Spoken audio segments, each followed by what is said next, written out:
So after Saitama and the gang defeated Elder Centipede, the Hero Association set up a meeting and started discussing Garou's classification as a monster, declaring him a dragon level threat.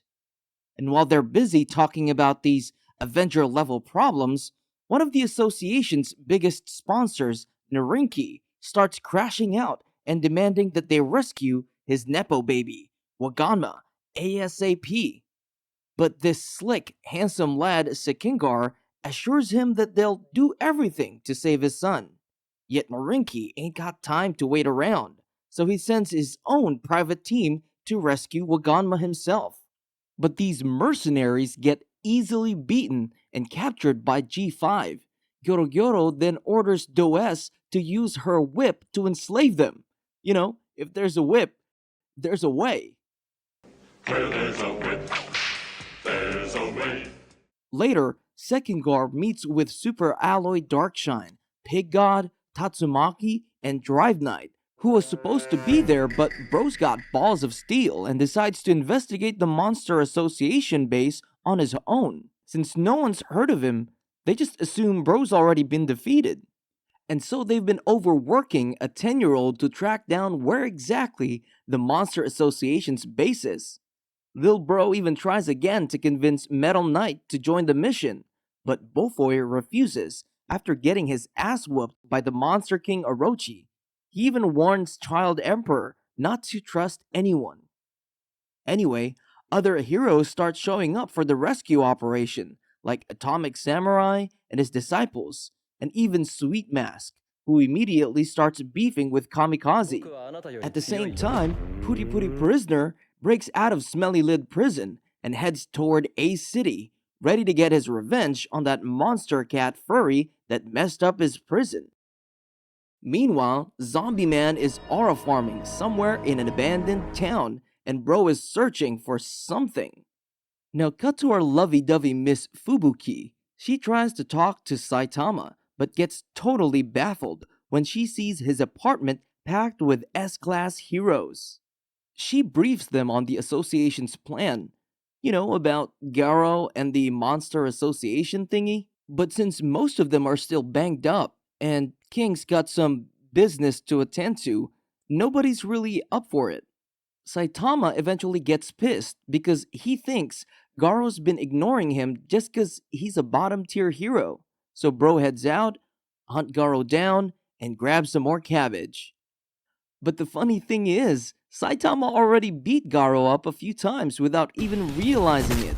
And speaking of the hero hunter, Garou wakes up and finds himself inside the Monster Association HQ. Soon after, Garou is summoned before Orochi, who commands him to prove his loyalty by killing any hero and bringing back their head within a day. And to make sure Garou doesn't chicken out, Gyoro assigns Bug God and Royal Ripper to keep an eye on him. So as Garou was walking around town, Bra saw a group of stupid extremists who support the monsters, and they even tried to kidnap a civilian who opposed their beliefs. But Garou just flicked his finger and stopped these schizos. Bro then casually heads to a nearby restaurant and orders everything on the menu. And look who it is. Saitama's eating there too, but he forgot his wallet and started fumbling. But thank the anime gods. Fubuki just spawned and started yapping about how she'll help him. But Bro ain't listening and already has this crazy plan so that Fubuki can pay the bill. And Bro takes his chance when someone shouts that a customer just ditched without paying. So Saitama rushes out of the restaurant to catch the culprit, even though Bro's technically doing the same thing. Not long after, Garou scares off a group of kids who are bullying Tadeo, and so Lil Bro thanks him for stepping in, which only pisses Garou off because he doesn't see himself as a hero. Then Saitama catches up and lets Garou off with nothing more than a warning, which only makes him angrier. Bro doesn't care if our MC's a small-time hero, so he aims to kill him, but of course gets instantly yeeted by Saitama. When Garou eventually wakes up, he asks Tadeo who that hero was. Before he gets an answer, Bug God and Royal Ripper shows up, disappointed. When Ripper orders Garou to kill Tadeo to prove himself, Garou, of course, refuses. He tells Tadeo to run and scolds him to toughen up. So Bro starts fighting the two monsters. Back at the Monster Association base, Gyoro Gyoro meditates as Phoenix Man questions why she sent two unstable monsters after Garo. Double G explains that Garo needs to be pushed to his limits to evolve, just like Lord Orochi. She believes Garo could follow the same path and notes that Bug God will keep Royal Ripper in check, though she doesn't mind finding another subject if Garo dies. And Garo had a hard time fighting the two monsters. While all that was happening, Zombie Man finally found what Bro was looking for: Dr. Genos, the scientist behind the old house of evolution. He's the same guy who made Zombie Man a test subject back then, and Bro wants to know why the doctor quit making monsters and started selling takoyaki. Genos admits that his entire life's research fell apart after meeting Saitama, a man who completely shattered the limits of human strength. Well, to be direct, he didn't actually say Saitama's name, but Genos explains that every human being has a limiter, something that keeps them from turning into mindless monsters, a boundary only Saitama managed to break. Though Zombie Man didn't look like he agreed at first, Genos promised he'd see it for himself soon, especially since Saitama's also a hero. Back at the fight, Garo's really struggling against the two monsters, and things get worse when another monster captures Tadeo. Bro gets distracted, and as he lets his guard down, Royal Ripper slashes his back, then keeps slashing over and over, only stopping when Bug God intervenes. Then, the monsters take the kid and leave Garou bloodied on the ground. At Saitama's place, Genos, King, Bang, and Bomb wait nervously for him to come back. When he finally shows up, looking rough, they assume he just fought Garou, but Saitama denies it. Bro has no idea he already whooped Garou's ass again. Yet Saitama had a bigger problem. He forgot his cabbage. Thankfully, Fubuki spawns in with a cabbage and starts scolding Saitama for making her pay for his food. Genos suddenly senses something approaching and sends King to handle it, but it turns out to be Dr. Kuseno showing up in a mech suit to check on Genos. Kuseno greets Saitama, gifts him some premium beef, and just like that, they're besties. Meanwhile, inside the Monster Association, Royal Ripper and Bug God report Garou's death to Gyoro Gyoro. Across the base, more monsters start gearing up for the incoming battle, while prisoners Tadeo and Waganma are locked in the same cell. Waganma starts bragging that the heroes will come save them, since he's basically a Nepo baby. But then, Hedro Jellyfish spawns out of nowhere and tells them no one's coming, because every hero's gonna die, even the S-class ones.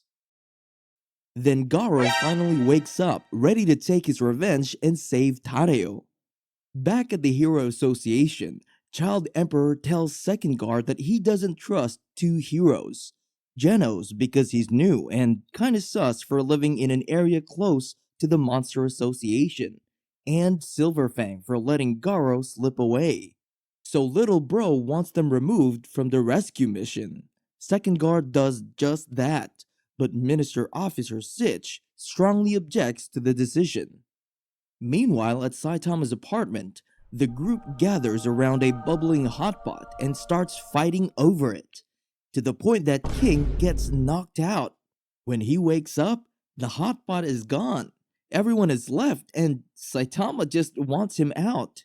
Before King leaves the apartment, though, Saitama asks him to take out the trash. He does, but when King gets home, he finds Hero Association agents waiting for him. They all think Bro's been fighting monsters all night because of the hotpot stains all over his clothes. The association is now gathering all available heroes to finally launch their operation. Back to our boy Garou, Bro finally breaks into the facility, takes out a bunch of monsters along the way, and arrives just in time to save Tareo from Royal Ripper. After ripping the Royal Ripper a new one, he decides to use the clothes and bandages to make a tourniquet to keep his innards in, which also doubles as a questionable fashion statement. Garou goes back to tsundere mode, basically telling Tario that he wasn't there to save him, and if he wanted to tag along, he just has to keep his mouth shut. The scared and snot-covered little boy tries to keep up, begging Garou to save the other kid who was there as well, until they encounter the six-eyed black dog from hell. Garou and the kid slowly back out of the situation they were in, trying not to provoke it. They don't get very far, as another group of monsters stop them. A talking showerhead, a horny monster covered with eyes, and Master Splinter's buff cousin from Florida. They attack Garou, because violence is always the answer, according to the Monster Handbook of Monsters. And he manages to kick the horny monster, who claims he has the world's hardest horn, into a dark corner of the hallway, right into the mouth of the dog monster, who we find out is actually named Pochi. It blasts everyone back to the Dark Ages with a massive ball of energy, but Garou and the kid escape within an inch of their lives. Ya boy activates tsundere mode again and convinces Tareo to escape on his own. Kid runs away with a combo of snot and tears. Garou decides to fight Pochi, only to get energy blasted in the face and falling deeper into the Monster Association lair.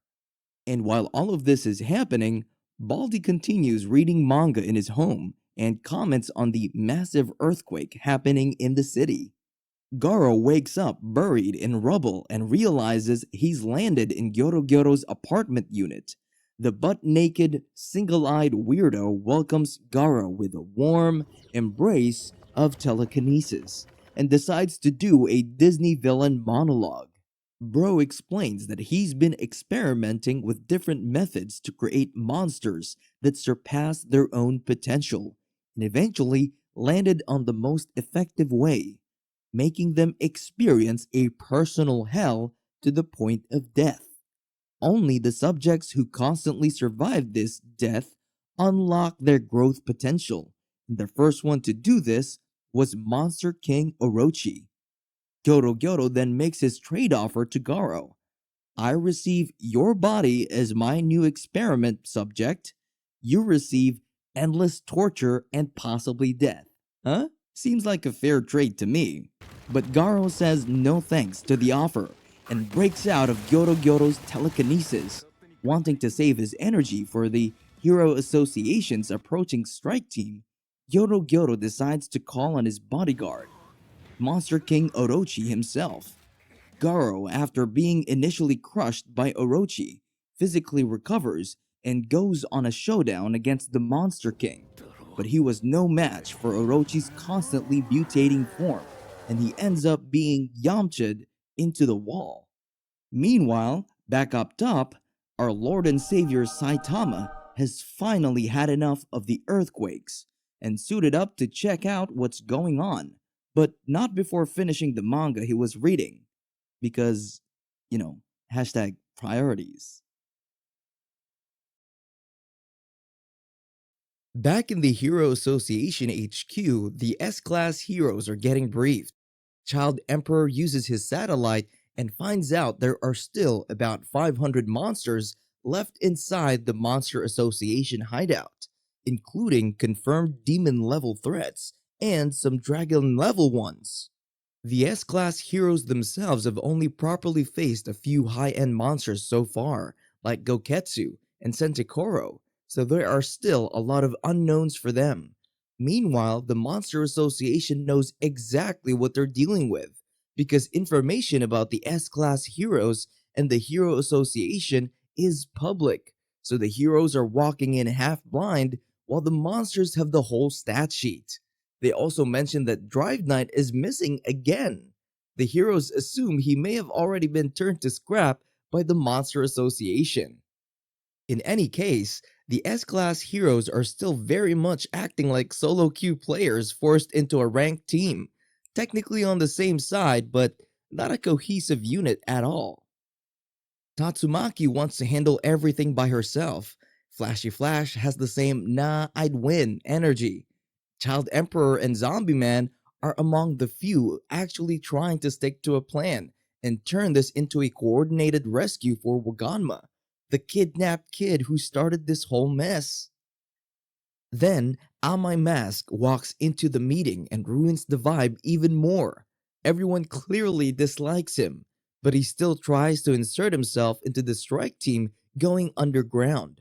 Child Emperor, who is basically acting as the mission leader, wants Amai Mask to stay on the surface instead with the other A-class heroes who will be supporting the operation from above.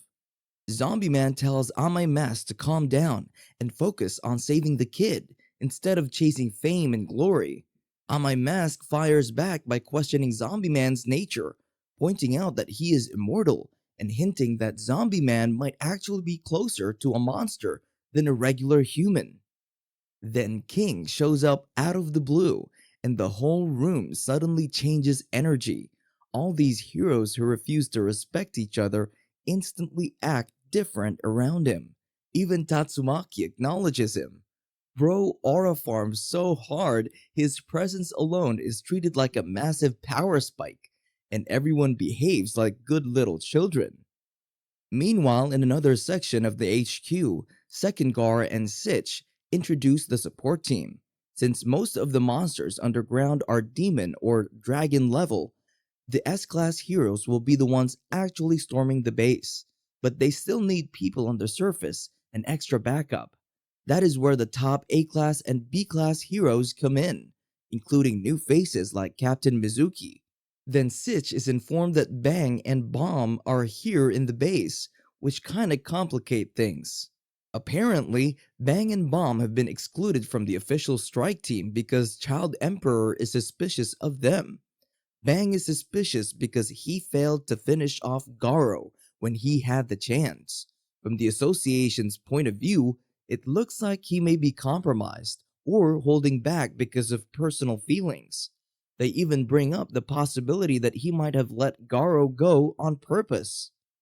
After Sitch leaves promising a new replacement for Bang's lost phone, the brothers bump into King, who was trying to hide from joining the operation. Together, they make plans to form a B squad that, with Saitama's help, will operate separately from the main S-Class raid group. While all that is happening, Fubuki heads back to Saitama's apartment. On the way there, she runs into Genos, now in his new, upgraded form. A short flashback to Dr. Kuseno explaining that this is Genos' strongest body so far, but also his riskiest. The upgrade is unstable, and he can only use his full power for 10 seconds. If he goes plus ultra for more than that, his core will explode and he goes bye-bye forever. Everyone regrouped at Saitama's apartment. King, Fubuki, Bang, Bomb, and Genos. They show up looking for Saitama, who we now know is exploring the Monster Association hideout like he's taking a stroll in the park. Eventually, the group decides that King, Fubuki, Bang, and Bomb will go down into the Monster Association to act as a separate infiltration team. Genos stays behind to wait for Saitama and brief him once he returns, which is ridiculous because doesn't Saitama have a phone that he can call or something? And as Saitama casually walks through the sewer system, the other S-rank heroes arrive. They are met with a welcoming party of monsters and a dirty old rag that suddenly spawns a powerful looking hooded guy with gross arms.